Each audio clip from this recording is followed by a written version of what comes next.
Hello students, welcome back to your own series Concept of Physics Part 1 by S.C. Verma. Okay, so till now we have discussed motion in a straight line and equations of motion, and today we will discuss about motion in a plane, projectile motion and frame of reference, and this chapter will be finished and we will come to the numericals. Okay, so let's start. सबसे पहले हम एक topic है छोटा सा वो discuss करेंगे कि distance traveled by a body in tth second. किसी पार्टिकुलर टाइम पे, किसी पार्टिकुलर सेकेंड पे हमें निकालना है कि बॉडी ने कितनी डिस्टेंस ट्रेवल करी, तब हम क्या करेंगे. ठीक है, अभी तक जो हमने इक्वेशन ऑफ मोशन पढ़ी थी, v equals to u plus a t, s equals to ut plus half a t square, v square equals to u square plus 2as. ठीक, ये तो नॉर्मली इक्वेशंस ऑफ मोशंस थी किसी भी टाइम के लिए. लेकिन एक पार्टिकुलर टाइम पे हमें बताना है कि इस टाइम पे बॉडी ने कितनी डिस्टेंस ट्रेवल करी, तो कैसे निकालेंगे. लेट एट टाइम टी, मान लेते हैं टाइम टी पे बॉडी ने डिस्टेंस ट्रेवल करी एस टी, तो क्या हो जाएगा u t plus half a t square. और तो at time t plus one क्या हो जाएगा, एक सेकेंड बाद कितनी डिस्टेंस हो जाएगी, s t plus one u t plus one plus half a t plus one whole square, ये हो जाएगा. अगर हम इसमें से ये माइनस कर दें, एस जो टी टाइम पे इतनी है, टी प्लस वन पे इतनी है, तो टी एच सेकेंड में कितनी डिस्टेंस ट्रेवल करी वो हम निकाल सकते हैं. जो T plus one minus T करते हैं, हम बता सकते हैं कि इस टाइम पे, इस पार्टिकुलर टाइम पे बॉडी ने कितनी डिस्टेंस ट्रेवल करी. तो क्या करेंगे हम, S t plus one minus S T करेंगे. ठीक है, टाइम टी प्लस वन पे जो बॉडी ने डिस्टेंस ट्रेवल करी उसमें से टाइम टी में माइनस कर देंगे. ठीक है, तो u t plus u plus half a t square plus one plus two t, ये हो जाएगा यू टी प्लस यू और ए प्लस बी का whole square, a square plus b square plus two a b minus u t minus half a t square. तो ये u t cancel हो जाएगा, बचेगा u plus half a t square plus half a plus half a into two t minus half a t square, ये cancel हो जाएगा. अब इसमें हम क्या करेंगे, कॉमन लेंगे, यू ऐसे रखेंगे, इसमें से हाफ ए कॉमन लेंगे प्लस हाफ ए कॉमन, तो हो जाएगा टू टी प्लस वन. और ये हो जाएगी हमारी इक्वेशन. जब हम किसी टाइम टी पे निकालना हो तो क्या हो जाएगा, u plus half a two t plus one. एक छोटा सा टॉपिक था, इस पे बेस्ड न्यूमेरिकल्स, इसलिए मैंने ये डेरिवेशन करा दिया कि टी पे निकालेंगे, टी प्लस वन पे निकालेंगे, सब्ट्रैक्ट करेंगे, तो हमें एट टाइम पार्टिकुलर किसी स्टैंड पे निकालना हो तो पता चलेगा. अब हमें टी की वैल्यू रखनी होगी ए की और यू की, बस हमें पता चलेगा. फॉर्मूला क्या गया, एस एट टाइम टी क्या हो जाएगा, u plus half a two t plus one. Okay, ये बहुत सिंपल सी चीज थी. नेक्स्ट जो हमारा अगला टॉपिक है बुक में, मोशन इन अ प्लेन. ठीक, चलिए उसके पहले हम डिस्कस कर लेते हैं एक चीज. Motion in a straight line का एक एग्जांपल होता है फ्रीली फॉलिंग बॉडी. ठीक है, फॉर एग्जांपल जैसे ये मार्कर है, अगर हम इसको नीचे फेंकते तो ये स्ट्रेट लाइन नीचे आता है. अगर बीच में कोई एयर रेजिस्टेंस नहीं होता है या कोई भी रेजिस्टेंस नहीं प्रेजेंट है तो ये स्ट्रेट लाइन आता है. अगर हवा नहीं चल रही है या कोई रेजिस्टेंस नहीं तो ये स्ट्रेट लाइन नीचे आता है. तो ये स्ट्रेट लाइन मोशन का एग्जाम्पल होता है. जो मोशन इन स्ट्रेट लाइन है, उस वक्त जो इक्वेशन ऑफ मोशन हमारी होती थी क्या थी, v equals to u plus a t थी, s equals to u t plus half a t square थी, और v square equals to u square plus two a s थी. ये तीन इक्वेशन ऑफ मोशन थी. इसमें जो a होता है वो चेंज हो जाता है. हम ग्रेविटी के अगेंस्ट जब काम करेंगे, मतलब अब बॉडी को ऊपर भेजेंगे तो ग्रेविटी के अगेंस्ट काम कर रहे हैं, तो a क्या हो जाएगा, माइनस जी. जी पता ही है, एक्सेलरेशन ड्यू टू ग्रेविटी.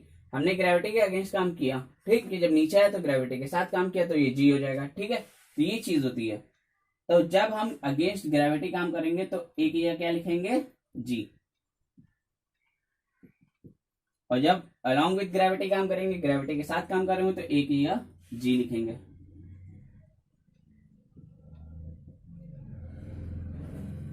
तो ये इक्वेशन ऑफ मोशन हमारे उस अकॉर्डिंग चेंज हो जाएंगी. जब हमारा अगेंस्ट ग्रेविटी होगा तो ये क्या होगा, v equals to u minus g t, s equals to u t minus half g t square, और v square is equal to u square minus two g S.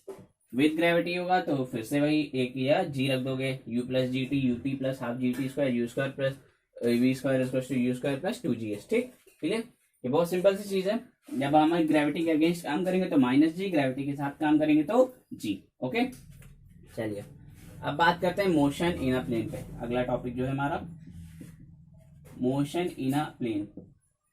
कोई बॉडी अगर किसी plane में मूव कर रही, मतलब x Y plane, या कोई भी दो एक्सिस में साथ साथ मूव कर रही है, या तीन एक्सिस में एक साथ मूव कर रही, मतलब रोटेशनल मोशन है, ट्रांसलेशनल मोशन है, रिवॉल्व कर रही बॉडी, किस तरह का मोशन है।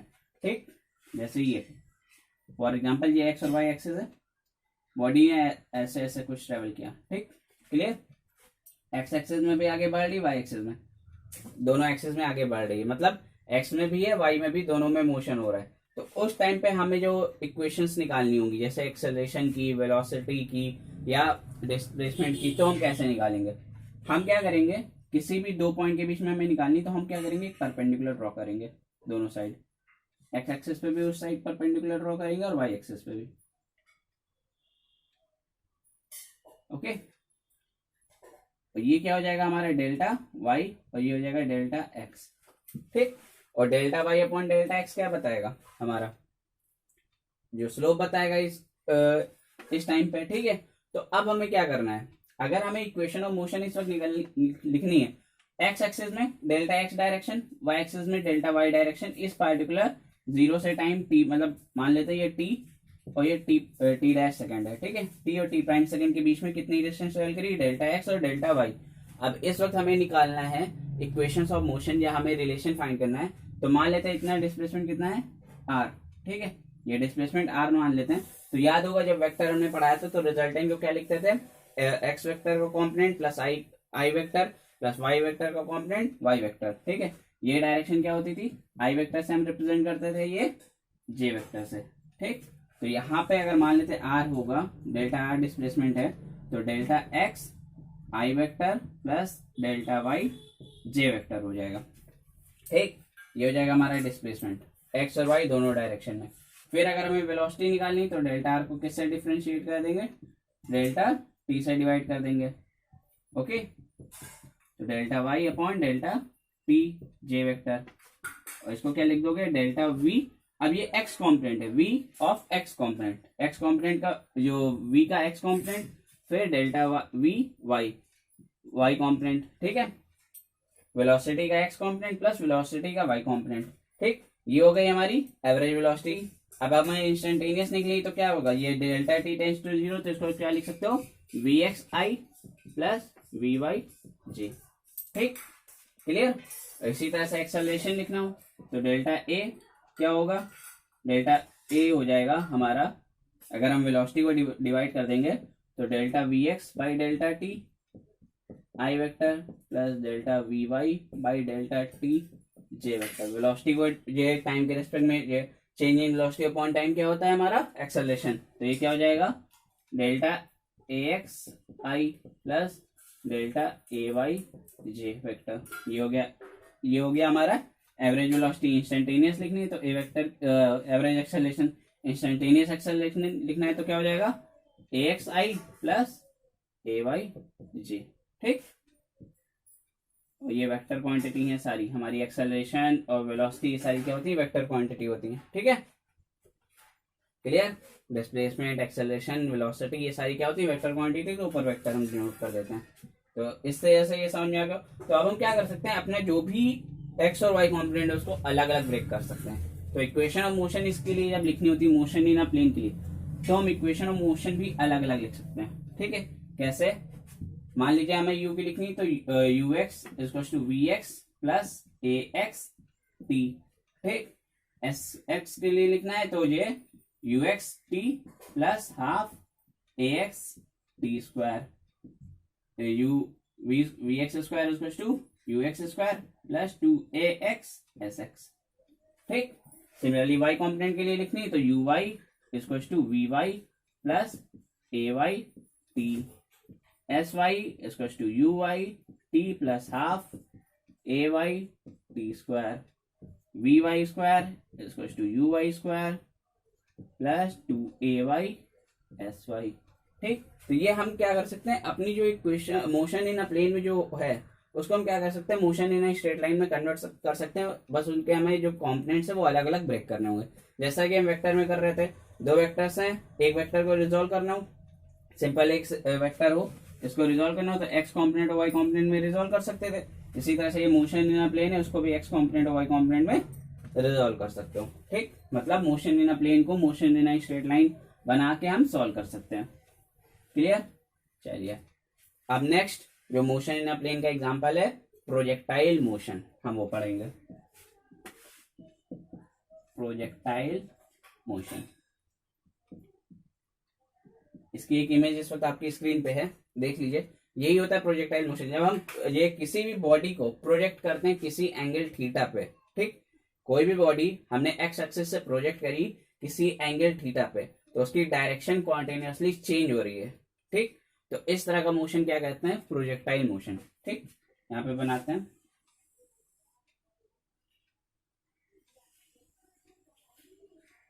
ओके, ये ओरिजिन पॉइंट, ये एक्स एक्सिस, ये वाई एक्सिस। मान लेते हैं इसकी इनिशियल वेलोसिटी यू थी। ठीक, तो यहाँ पे इनिशियल वेलोसिटी के लिए हम एक डायरेक्शन बनाते हैं, ये क्या होगा यू, और इसको अब हम फिर से दो कंपोनेंट में ब्रेक कर लेंगे। तो यहाँ पे क्या होगा यू एक्स, और यहाँ पे क्या होगा यू वाई। और यू एक्स को क्या लिख सकते हो, यू कॉस थीटा, ये एंगल हम मान लेते हैं थीटा है। इसी तरह से यू वाई को क्या लिख सकते हो, यू साइन थीटा। क्लियर? ये हो गया यू कॉस थीटा, ये हो गया यू साइन थीटा।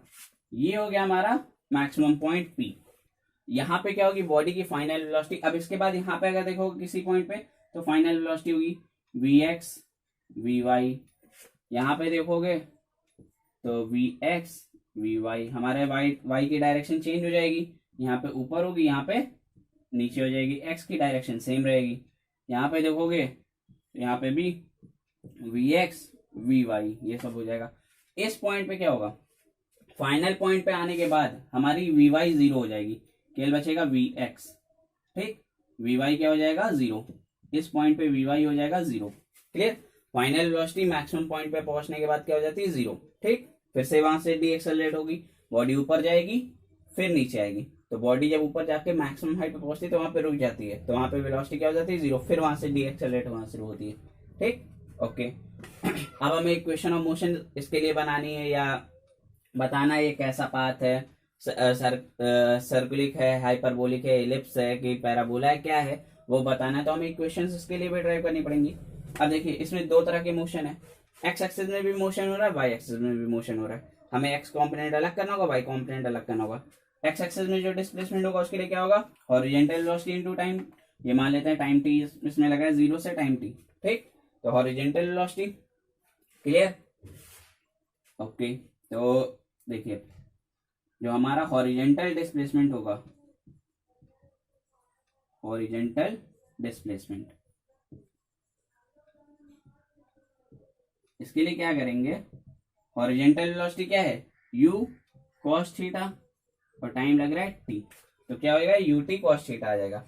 अब वर्टिकल डिस्प्लेसमेंट जो हो रहा है वो क्या हो रहा है, वो ये डी एक्सेलरेटेड मोशन है, मतलब नॉन एक्सेलरेटेड मोशन है, सॉरी।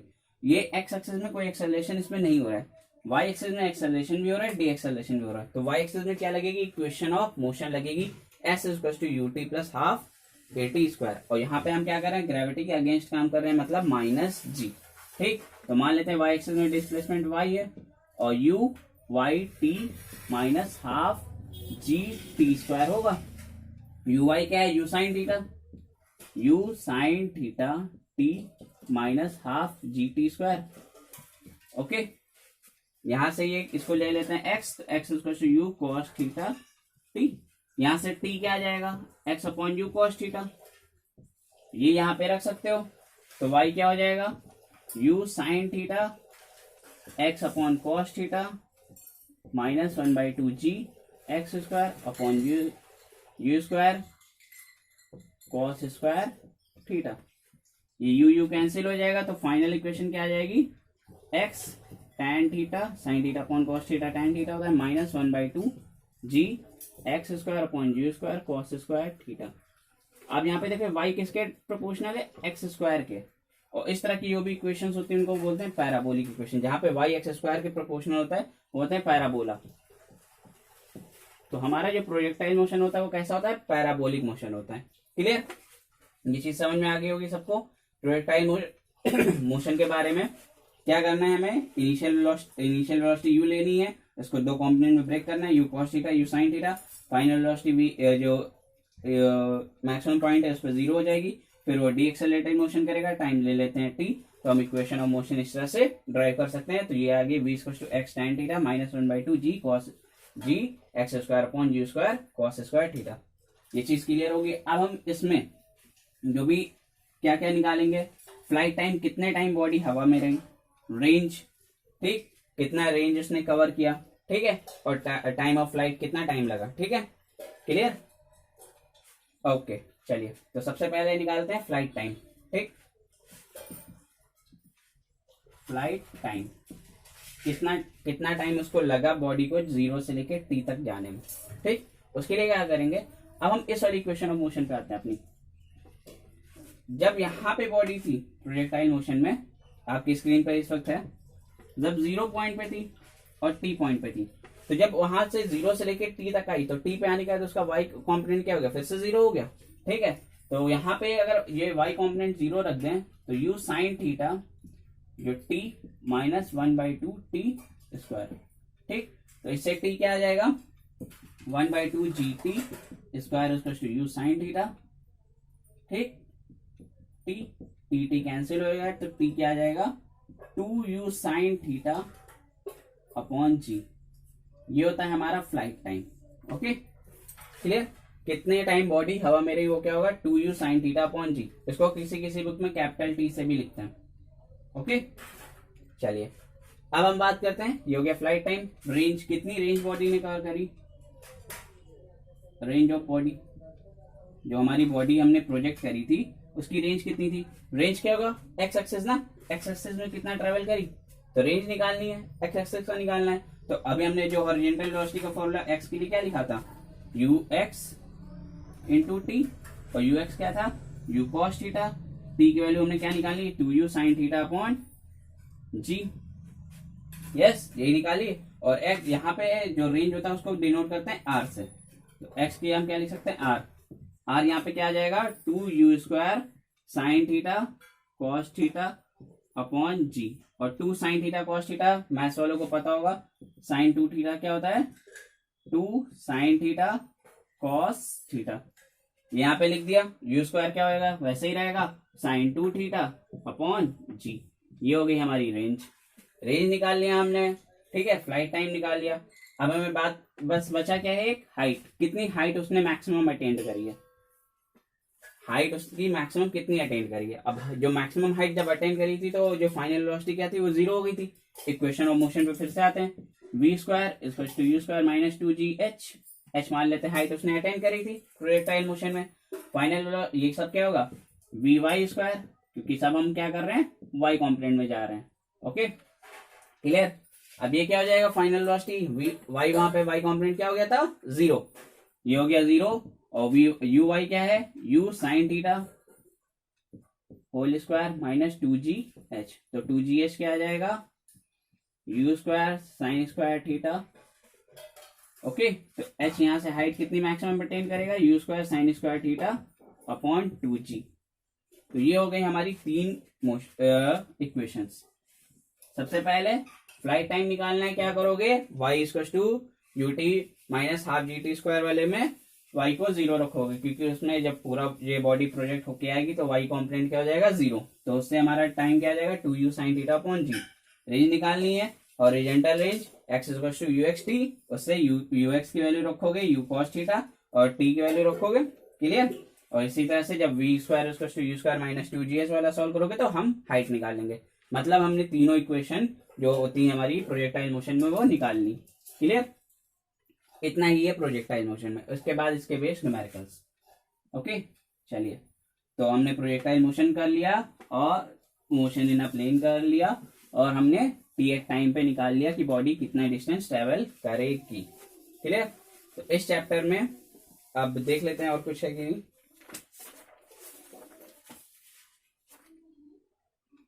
फिर अब लास्ट जो हमारा टॉपिक है frame of reference.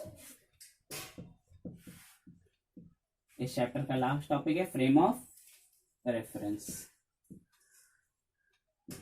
Frame of reference क्या होता है? जो हम सेट ऑफ कोऑर्डिनेट डिफाइन करते हैं किसी भी बॉडी के मोशन को डिफाइन करने के लिए। बॉडी कितना मूव कर रही है, ठीक है, हमने उसके सेट ऑफ कोऑर्डिनेट डिफाइन किया। हम ये ऑब्जर्वर हैं, बॉडी हमारे सामने जा रही, तो हमारे सामने ये कोऑर्डिनेट्स हो गए। कोई मेरा फ्रेंड किसी थोड़ी सी दूर पे खड़ा है, उसने बॉडी को ऑब्जर्व किया, तो उसके लिए सेट ऑफ कोऑर्डिनेट्स दूसरे हो जाएंगे। तो मान लीजिए मेरे लिए कोई एस फ्रेम है और मेरा जो फ्रेंड है वो किसी दूरी पे खड़ा है, तो उसके लिए कोई फ्रेम हो जाएगा एस डैश, और पॉइंट पी है, उसके लिए हम कोऑर्डिनेट्स मेजर कर रहे हैं। तो मेरे लिए अगर ये कोऑर्डिनेट्स एक्स वाई होंगे तो इसके लिए क्या हो जाएंगे एक्स डैश वाई डैश। ठीक, क्लियर?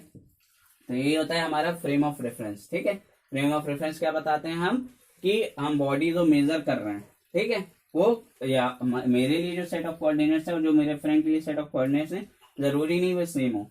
और मेरे लिए ओ हो जाएगा, ठीक है, इसके लिए ओ डैश मान लेते हैं। तो मेरे लिए क्या हो जाएगा ओपी वेक्टर हो जाएगा, इसके लिए क्या हो जाएगा ओ डैश पी वेक्टर हो जाएगा, और ये जो इतने एक्स्ट्रा कवर किया वो एस ओ डैश हो जाएगा। ठीक है, क्लियर?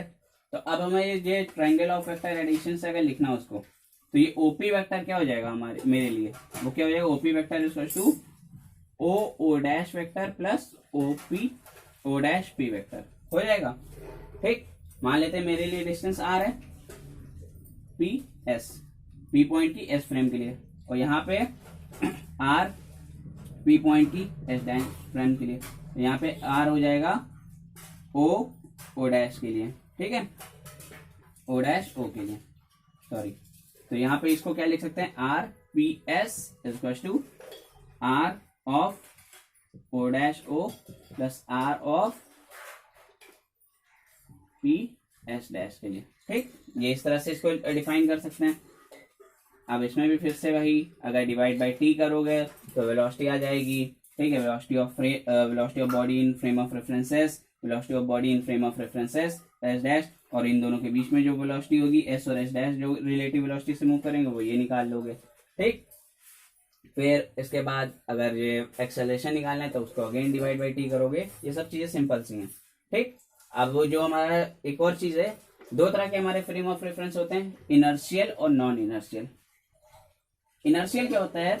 जब बॉडी यूनिफॉर्म वेलोसिटी से मूव कर रही है, मतलब उसमें कोई एक्सेलरेशन नहीं हो रहा है, कॉन्टिन्यूसली जो फ्रेम ऑफ रेफरेंस जो हमने लिया उसमें कॉन्टिन्यूसली वो एक ही वेलोसिटी से मूव करते हुए आगे बढ़ रहा है, तो उसको बोलेंगे इनर्शियल फ्रेम ऑफ रेफरेंस। और अगर उसमें एक्सेलरेशन या डी एक्सेलरेशन हो रहा है, मतलब बॉडी की वेलोसिटी चेंज हो रही है, ठीक, तो उसको बोलेंगे non inertial frame of reference. ठीक, अर्थ को हम inertial frame of reference consider करते हैं, लेकिन अर्थ तो अपने एक्सिस पे कॉन्टिन्यूसली मूव कर रही है, तब हम उसको कैसे inertial frame of reference consider कर लेते हैं। तो उसके लिए देखते हैं why earth is consider as a inertial frame of reference. Acceleration क्या होगा v equals to R omega square, ये लिख सकते हो, ये रोटेशनल मोशन में फॉर्मूला पढ़ोगे। और यहाँ पे r क्या होगा रेडियस ऑफ अर्थ, जो होती है 6.4 इंटू 10⁻³ मीटर, या 6.6400 किलोमीटर लिख सकते हैं। ठीक है, ओके, चलिए अब इसको मीटर में चेंज करना है, तो 6.4 इंटू 10⁻6 मीटर। ओमेगा क्या होता है 2πn, 2π/t। अब हमें 24 आवर्स का निकालना है, तो 2π/24 आवर्स, 1 आवर में कितने 1 आवर में कितने मिनट होते हैं 60 मिनट में 60 सेकेंड्स। ठीक, तो इस तरह से लिख सकते हैं। तो यहाँ पे ए हमारा जो आएगा एक्सेलरेशन वो क्या आएगा 2π/24 इंटू 60 इंटू 60 इंटू 6.4 10⁻6 मीटर। अब इसको जब हम सॉल्व करते हैं 24 डेज 60 मिनट 60 सेकेंड, और इसको जब हम सॉल्व करते हैं तो हमारा आता है 0.033 मीटर पर सेकेंड स्क्वायर, और जो अर्थ की ग्रेविटी होती है वो कितनी होती है 9.8 मीटर पर सेकेंड स्क्वायर।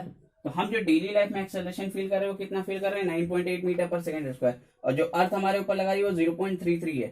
तो इसके कंपैरिजन में ये बहुत छोटा है, तो हम ये जो एक्सेलरेशन होता है वो हम फील नहीं कर पाते। ये जो अर्थ की वजह से जो एक्सेलरेशन हमारे ऊपर होता है ये हम फील नहीं कर पाते, तो इसीलिए हम क्या करते हैं अर्थ को as a inertial frame of reference consider कर लेते हैं। ठीक, एक्चुअल में वो क्या है, non inertial frame of reference है, लेकिन हम उसको इनर्शियल क्यों कंसीडर कर लेते हैं, क्योंकि उसका एक्सेलरेशन नेग्लेक्टेबल है, ये 0.033 है, ठीक है, तो उसको हम नेग्लेक्ट कर सकते हैं।